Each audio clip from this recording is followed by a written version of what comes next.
So, hello and welcome, dear students. This time from my office. This is my video with facts about the assessment level and more specifically about the scientific paper that you have to write in one of my philosophy courses. In this video, I will relate to two documents. You have access to both of them. The one document is called Seminar Paper Hints or Hints for the Seminar Paper. You can access it via modules on our StudyNet page. We come to that later. I will start with another document, which is also accessible via our StudyNet page. You have to go to course fact sheet, or maybe sometimes it's called in German Kursmerkblatt.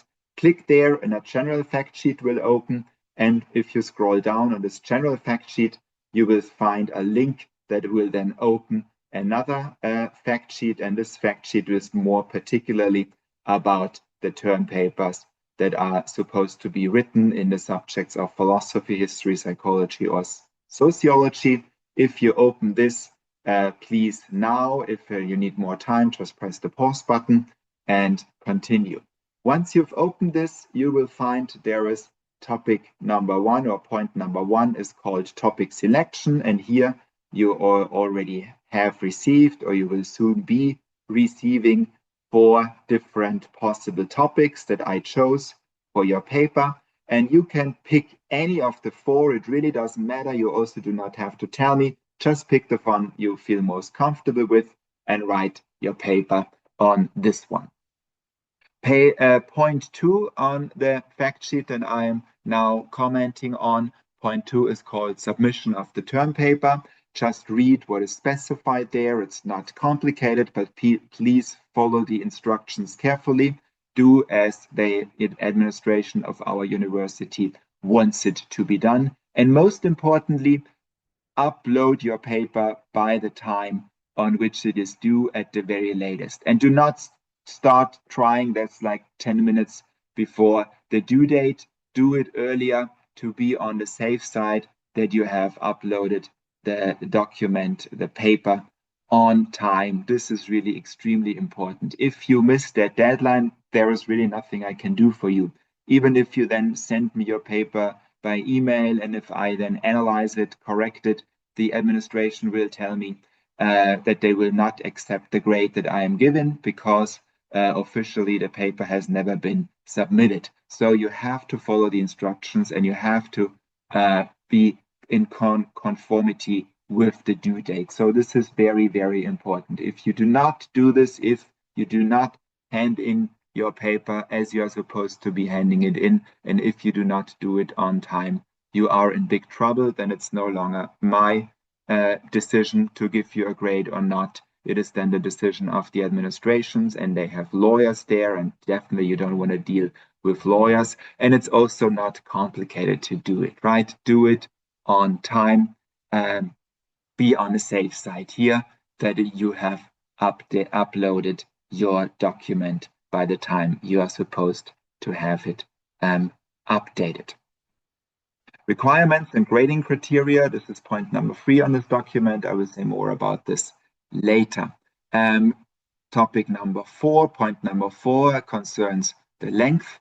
Also, try to be in line with what they say here. Sometimes students ask me, oh, my paper is now a little bit longer than I thought. This is the usual case, right? Paradoxically, in the beginning, most students are afraid, oh, will I be really able to write so much about this topic?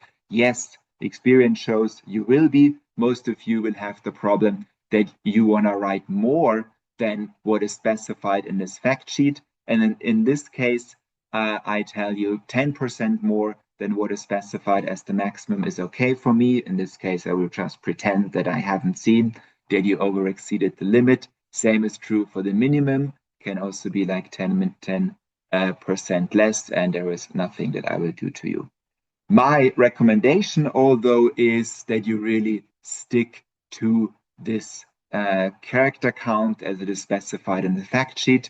This is based on experience, on how much time students need, how much they can write. So the best papers usually fall within this limit. So the limitation here is not just to annoy you or something like this. No, this limitation is also meant in the sense that this is like maybe the exact best length that you should be writing about in your own interest. Very often when students write much more than the maximum, usually or very often this is the case, that students have then included superfluous things. Have written a little bit too much than they should have, and of course that's bad. This is might lead to a downgrading because the quality of the paper is not that good if it's just too long. But as I said, 10% more is fine for me. The next point on this fact sheet that I am now commenting on is about the format and layout and stuff. So please also do this as it is specified here. I am not nitpicking here. I'm not too careful or too cautious about this, but just do it as the administration wants you to do it. Citation format, this is also how you should do it if you want to cite, but I will say a little bit more about citation later on, so this might not even be relevant, but if it is relevant, just do it as it is specified in the fact sheet. This is the best thing anyway at a university. Do it as the fact sheets specify it. Then we have points on the fact sheet that I'm commenting on now. Plagiarism, independence is a point, and also artificial intelligence is a point. Of course, we could talk a long time about artificial intelligence now and the terrible things that it might be doing to us, or probably not. Maybe it's not that terrible at all, but I will not do that. It is really just do not plagiarize, obviously, write your own paper, use artificial intelligence in the way that it is specified here on this fact sheet and in no other way, and then we will not get in trouble. I want to inform you, it's also written here, the university does invest a lot of money in a plagiarism software, so every paper that will be handed in. This is one of the reasons why it must be handed in to the administration and not to me personally. One reason is that all the papers will be run through a plagiarism software, and the software will tell when there is a suspicious paper. And the software also supposedly, I have never worked with the software myself, but I have been told that the software is also capable of spotting whether something has been written with artificial intelligence or not. In this rare case in which one paper gets a plagiarism report, when the software says, oh, there is a suspicious paper, what then happens is I will get the report here, I will get the plagiarism report because of either old school plagiarism or maybe something was written with artificial intelligence.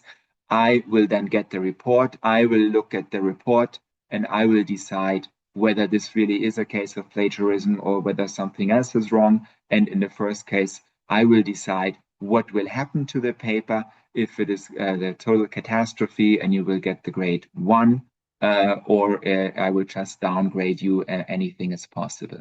Just for you that you know, because this is really a worry that students often have and communicate to me. What if I have been totally honest? What if I wrote my own paper, but unfortunately, I might have written something that someone else has written in a similar way, or that an artificial intelligence software might write in a similar way, and then the plagiarism software says that my paper is plagiarism, although it isn't. Then, in this case, just relax and calm down. As I said, the final decision is always my decision. It's never the software that decides what will happen to you, right? It's always my final decision. So I will take a look at it. First of all, if you really wrote your own independent paper, it's almost impossible that this could happen. But if nevertheless it would happen, I would take a look at it. I will judge whether this really is plagiarism or not. And if I'm not 100% sure whether this is plagiarism or not, I will get in touch with you. I will talk with you. But there will never be a bad grade just because the plagiarism software tells me so. And in these issues, I'm usually always on the side of the students. So I will simply assume that you are innocent only if I can really prove you guilty, or if the software proves you guilty in the most straightforward and direct way, then you will have to suffer consequences. So do not be afraid I think in my career, I had 2 or 3 cases where I downgraded a paper due to plagiarism. So either I never realized it, that it happened, or it is a rare case. And also, I will really take a look. It is my decision, and I will only give you a negative decision if I'm really 100% sure that you plagiarized. Exactly. This is about this point, and also it ends. The document I'm referring to ends with the declaration of authorship. Of course, this is what you should attach here. So this is important. As I said before, just do as the software tells you to do, and then we will not be in trouble. And additional information on this fact sheet. This is not really important at all. So I come to the second document. The second document, hints for the seminar paper, or seminar paper hints. I will just make it also visible to you. That makes it easier for us to relate to it for the time being. So this is my document, hints for the seminar paper. First of all, I want you to know everything that you learned and studied in the other subject in which you had to write a scientific paper, which is usually called Introduction to Academic Writing. This is relevant for the paper you are supposed to write with me too. So I do not reinvent the wheel, and I do not tell you that what you learned there is wrong or anything. Quite the opposite. Everything you studied and learned in this other subject at our university is totally relevant and can be used for my paper. You do need an introduction, you do need a heading, you do need a list of contents if you want to. You do need every paper needs an ending, or so everything you learned there really is relevant. This is our assessment level is supposed to be integrated, and this means that in our courses we relate to each other, and it also makes sense that first you have an introduction to academic writing, and then you use the knowledge gathered there in order to write a paper in my course. Nevertheless, and that's why I need this document and this video, there are some things that are special in my course, not different, but just special, and everything where I want you to have special and more information, or where I do something a little bit in another way. This is something that I thought through, and this is something that relates to your situation and to the subject that you're having with me. So, and exactly this is what the next part of this video will be about, what I do different and why.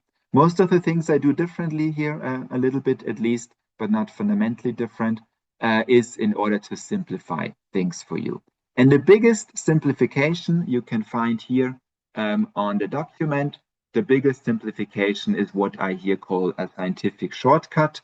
And here you are not expected to use literature beyond the text on our StudyNet page for the paper you're supposed to write with me. This is, of course, surprising given what you learned in the introduction to the academic writing paper, because there you learned that you need a lot of additional sources and a list of references, and that you need to cite a lot. And this is also true in philosophy in general. But I do it differently in this course for 2 reasons. First of all, I don't demand it. I don't demand you that you go to the library and that you search additional documents, that you use data banks and stuff like this. I do not demand it from you, because this paper you are writing for my course is a paper in philosophy. But no one of you wants to become a philosopher later. Otherwise, you wouldn't be at this university, because here you cannot study philosophy as a main course. So if I now told you in this first semester subject, you have to write a fully fledged paper in philosophy with additional papers, with additional books, I think that would just be asking too much from you. So I want things to simplify a little bit, because since you won't become a philosopher, the additional things that you will read here, you will possibly not need them later. This was different in the introduction to academic writing paper. Exactly. There you wrote about a topic in business administration. Usually you wrote about marketing, so they asked you to do some extra research. That makes sense. This is time, things, effort that you can maybe then profit from later on, because in your main studies you will do something similar. This is not the case in philosophy, so I think it would be almost outrageous from me to ask you to study so much more in philosophy than what we did in class. So this is the reason why you do not need additional research, why I can offer you the scientific shortcut. Of course, and this is what people in the introduction to academic writing would have told you too, in that case, the paper that you are writing cannot be published. Exactly. The paper that you're writing here in my philosophy course, it couldn't be published because it is not scientific in a narrow sense. It is not scientific because it does not have a list of references. But guess what? Surprise, surprise, you do not intend to publish this paper in the philosophy course.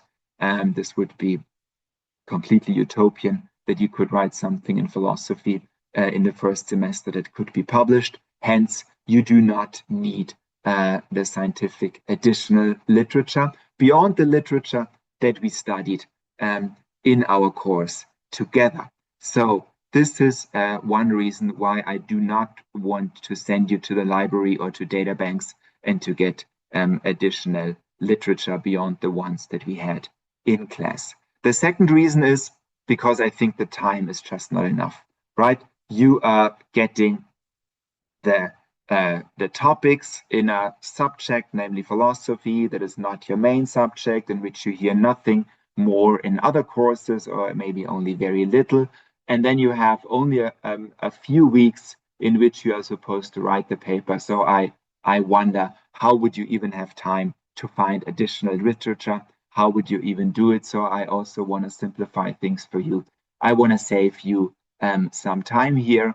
And this is the reason why you do not need to consult and to list additional literature in this course, in this paper that you write for my class. But of course, I do want you to relate to the text that we read in class. And as you can see, the topics that I gave you, they all relate to some thinkers or some texts that we studied in the seminar. So these you should use, these you sometimes will cite. And when you do this, you can also find this under the scientific shortcut. When you do cite them, it's just enough for me if you, at the end of a sentence in which you cited it, you just open a bracket and then you just write, if the author was Jefferson, say, you just write Jefferson, page 3 or something like this, and then I automatically know what you mean. You mean the text by Jefferson that we studied in class, and you mean the page 3 on the document that I gave you and that we read together. So a list of references not expected. This is all you need to do if you cite from a text that we studied together in class. And especially if you have a direct quote from a text that we studied together in class, then this is also what I would expect. But you do not then need a list of references because I automatically know what you are referring to. Or if in some classes we read 2 texts from one thinker, then you could maybe say, for example, Kant, Ethics, page 7, and then the other quote would be Kant, Political Philosophy, page 8. So then I know which of the 2 contexts you're meaning to. The pragmatic rule really is I need to know what you refer to. I made this course, I gave you the document, so this is why we do this in this scientific shortcut. Of course, some students, they do have maybe additional information, they do have additional texts that they read in philosophy and that are relevant. If you want to do it, it is also not forbidden for you to add additional literature from beyond what we studied together. If you want to do it, feel free to do it. It might be a great addition to your paper. But if you do it, then I also want you to do it properly, as you saw it on the guide sheet. Then you do it and quote it properly. But you do not have to do it as I already told you. But if you do it right. Yeah, this is what I wanted to say about this scientific shortcut. It is really meant as a simplification for you. And as I said, you do not have to fear anything I tell you. that you want to do it like this. I'm the only person that will take a look at your paper, the only person that is responsible for your grading. So be on the safe side. This is how I want it to be done because, as I said, I want to make your life a little bit easier. You will save a lot of time by this. What do I want you to do with this saved time? Well, what I do want you to do with the time that you save here is I want your paper to be a little bit better than the one you wrote in the Introduction to Academic Writing subject, because this is already your second paper now. And with better, I mostly mean I want you to dig deeper, to have a deeper argumentation here than you might have had in the first one. I want you to have a better thesis. I want you to maybe have a better developed thesis. So I want you to focus more on the content. Right, in the first seminar, in the Introduction to Academic Writing, it was also very much about you learning the scientific stuff, learning the small rules and proving that you can apply them. Now, in the second one, for me, I simply assume that you were able of understanding what you did in this first, in the Introduction to Academic Writing course. And now I want you to go a little bit deeper. This is my main goal for you in this paper, that your argumentation goes deeper, that the content of your paper is a bit better developed. So in that sense, yeah, we take it a little bit to the next level, right? This is your second paper. Let's take it to the next level. So this is not flying in the face of what you learned in the other subject. This is just building on and taking the next step. And at the very latest, your bachelor thesis will then be one more step. So, what does that mean? How does that work? Well, this is what we had the class for, right? In class, we studied the text deeply. Sometimes we did a bit more interactive stuff on top of it.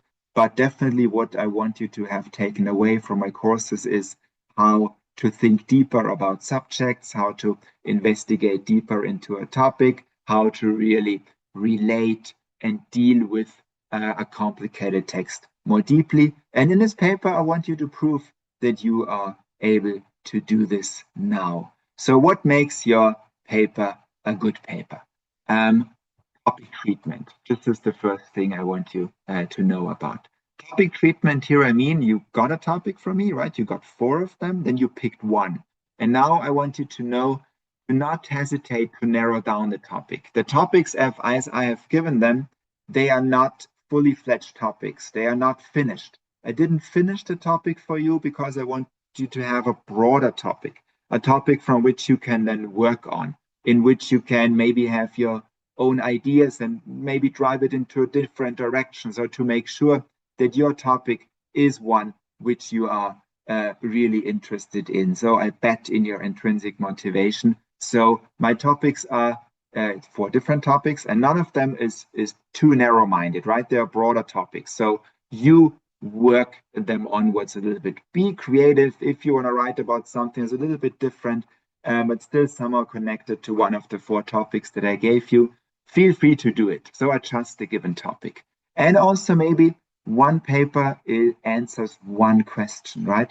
So it needs to be, in most cases, you can be a bit more creative what exactly it's going to be, but also you need to narrow it down a little bit more, right? You need to have a more precise topic. You need to address a more precise question in your paper. So this is what I really expect you to do. The one of the 4 topics you chose, you have to deal with it. Change it a little bit, narrow it down a little bit, do something with it, right? So massage it first. Try to turn it into what can be the basis for a very good paper. And then what makes a paper really good? Aside from really having a good topic, finding a good topic, what makes it really good? Well, that's the core task. And I formulate it like this. Answer your topic with an accurate and straightforward structure, as well as an understandable and, if possible, creative thesis. So this is the main task. This is what my grading will be focused on. What do I mean with the adjectives, especially in this sentence? First of all, what do I mean with the core noun? What do I mean with a thesis? Well, a thesis, it's a fancy term for an answer. A thesis is an answer to a question, an answer that you think is the correct one. This answer should be accurate and straightforward. The straightforward relates to what I said before. Don't write too much. Don't give me information that is not needed. Information that is not needed is information that does not contribute to the convincingness of your thesis, i.e. the convincingness of the answer to your topic, right? So this is what you need to take a look at. For example, if you focus on a certain philosopher, on maybe Immanuel Kant or Martha Nussbaum or Aristotle, do not give me a biography of this author. This is not important information to your thesis in 99.9% of cases, right? Do not approach it like, oh, Martha Nussbaum, oh, Aristotle, they are so interesting. So it would be great to write a few paragraphs on who they are and where they come from. This is interesting information, so I just add it. No, do not do this. Information, relevant information that goes into your paper is only information that makes your thesis more convincing. So do not write a biography for me. Just assume that you're writing this for a fellow philosopher. He will know, I will know who Aristotle is. This is not information I need. So do not just add anything to your paper because you think it is interesting, to people who haven't heard about philosophy before or something like this.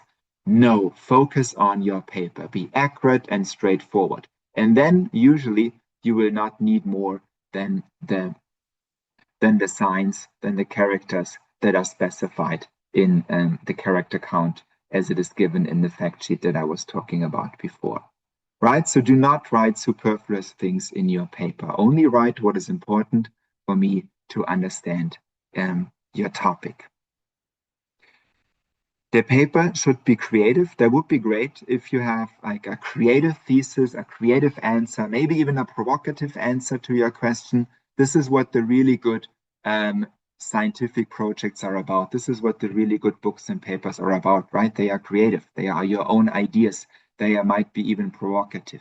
Of course, you are in your first year of studies, so I do not expect miracles from you. I do not expect you to transform a field of research. Now, I will take a look at this and see, oh yeah, this is creative. This is somewhat a new idea based on what the student could know. This is a courageous effort to write something novel, something individualistic, something that hasn't been written about a million times. If you can achieve something like this, then we are talking about a very good paper, right? But this should be your goal. The understandable here in my sentence, this checks a little bit the creative, right? The thesis should also be understandable. There can be something very creative, but that is very weird and maybe even absurd. I do not want you to be creative in an absurd or weird way. I also want what you write to be understandable. Can I relate to it? Do I really understand what you mean? So this is why understandable and creative, they're a little bit checking each other, right? So do not write something absurd. And this really decides my grade. Whenever I write a paper, of course, I have some small Excel sheet that I fill out with some partial grades and stuff. But whenever I read a paper, I also always take a look at, is this a good thesis? Is this creative? Is this understandable? Are there things in the paper that could have been eliminated without the thesis suffering? And if so, that would be a bad thing. So these are the things that I take a look at, right? In my grading. These are the things that give me the overall impression of whether your paper is good, bad, very bad, or maybe even excellent, right? This is what I always take a look at. And then I very often get the question by students, yeah, well, if I should be creative, if I should have my own idea, well, does that mean you want to hear my opinion? So really, you want to hear my opinion? And I say, yes, I do want to hear your opinion. Basically, it is about an opinion. Of course, science is not about opinions, you always hear, and this is also correct. So why do you want to hear my opinion? And my answer would be, I want to hear your opinion, and this is almost necessary because it starts with your own ideas, right? So it starts with your own opinion. I want you to be creative. I want you to come up with something novel. This shouldn't be surprising, right? If you want to become famous, or rich, or ideally you want to become both famous and rich, what do you need? You need something new, you need something creative, you need something novel. If you want to be an entrepreneur, you have to come up with something that hasn't been there before, right? That's the point. If you want to be a great scientist, come up with a new idea. This is the idea. And in that sense, I want your production. We want your production. And this is, in the beginning, this is just an opinion. I think that the answer to this question is this and that. But then the opinion is where you start. And I want your opinion because I want you to start with yourself, with your own ideas, with your own thoughts. But then you transform this opinion and it becomes a thesis. And what's the transformation? The transformation is you arguing for your opinion, you giving arguments for your opinion. And these arguments should be objectively understandable, right? So this is where you go from subjectivity, your opinion, to objectivity, arguments that everyone can understand and can relate to, and that are also convincing based on data. Could also be an idea, someone might have a different opinion on the topic, but the arguments for this other opinion are not as good as my arguments for my opinion because of this and that. And this is also what you then introduce into your paper. A possible counter-argument is, but it does not work because of this and that. So giving your own positive arguments for your opinion, rejecting the possible counter-opinions to the question you're answering. This is what transforms an opinion, something subjective, into a thesis, something objective. And this is what the paper is for. This is why you're supposed to be writing something, right? If it was just about giving me an opinion, this paper would be like, 20 words long, right? But then you do more with that. And this is what makes it into a thesis. Also, what makes an opinion into a thesis is scientific tools, right? In philosophy, we're mostly talking about concepts. This is what I try to do with you in the seminar. You work with concepts. You make a differentiation. This is this and this is that, and they differ because of this. So you define things. And then based on these explanations, you say, you give me relations between these concepts. This is how we argue in philosophy. You can work with statistics, maybe.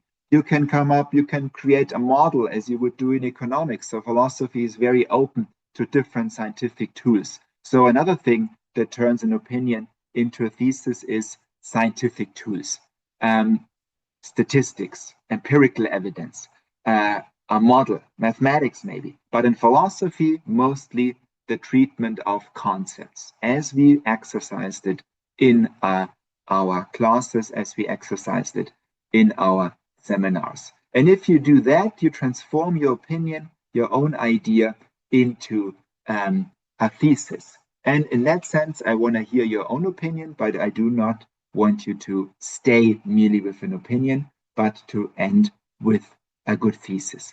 And when you are able to do this, when I see that this is what's happening here, the student has her or his own contribution, argues for this contribution, has treated the topic in a meaningful way, then we're talking about really, really good grades. And this should also be the goal in this paper, in this seminar of mine. And this should also be your motivation, right? I am aware for most of you, you are new to this university, you know that it's tough to survive the assessment level. So for most of you, it just will be about survival, getting through the first year, and it will get better after this. As you all know, that pressure will be lifted to a considerable extent, right? But in my course, it should be a little bit more. In my course, you should have the motivation to also have a good grade. Yes, think about your sponsors. I assume that you're sponsored by your parents in most cases. Why not show them that you also have at least one subject in which you have a grade better than 4 or 4.25? I mean, it would also be depressing. I assume that most of you at school, you're used to very good grades. So you want to have some good grades in the assessment level 2. And my seminar, the paper that you write here, is like a really good chance to get this done. So this should also be a motivation for you to really write a good paper. In my course, usually people do not get grades below 4. It happens very rarely, and only if a student really comes up with absurd things or has a sense in a paper that is not finished or something like this, then this happens. So it's really in very rare cases. So you do not have to be concerned too much about not passing in this seminar. But the goal should be that you also have a good grade, right? That your sponsors, your parents are happy with you, with what you did, and it should have at least 1.5 in every transcript, I guess. And then it can also happen that you have a 5.5, right? And in rare cases, you can even have a 6. And this does not happen too often because, as you should know, the 6 is a little bit peculiar to the Swiss grade scale. I also have students, many of them, I have students from Germany, and they make one mistake. They do translate the grade. They think that a 6 in the Swiss grade scale is what they are used to as a 1. And then some of them are disappointed. I only have a 5.5, but I'm used to only having a grade 1 in Germany. So what's going on here? I think you treated me unfairly or stuff like this. If you have a luxury problem like this, well, first of all, congratulations. That's great that we are discussing this. But second of all, you should be aware the 6 in Switzerland is not equivalent to the 1 in Germany. There is no equivalent to the 6 in the German grade scale because the German grade scale, it ends with 1, and 1 is deemed to be very good. And in Switzerland here, our grade scale is the 5. 5 is very good, and the 6 is excellent. And this is why we give a 6 only in very, very rare instances. This is the idea, right? This is the 1 with distinction or something like this. So do not be disappointed if you only have a 5.5 or something like this. But I do think, on the other hand, that a 5.5 should really be a goal that you're all striving for in this seminar of mine. And in that sense, I hope this is what your goal is, and I wish you the very best. And I hope this video was helpful for you in achieving this milestone. And as you know, I will be relatable. I will be available in a discussion when you have additional questions on what I said here in this video. So see you guys soon. Look forward to this, and already now let me wish you the best of luck for your seminar paper in my philosophy course. Bye bye and take care.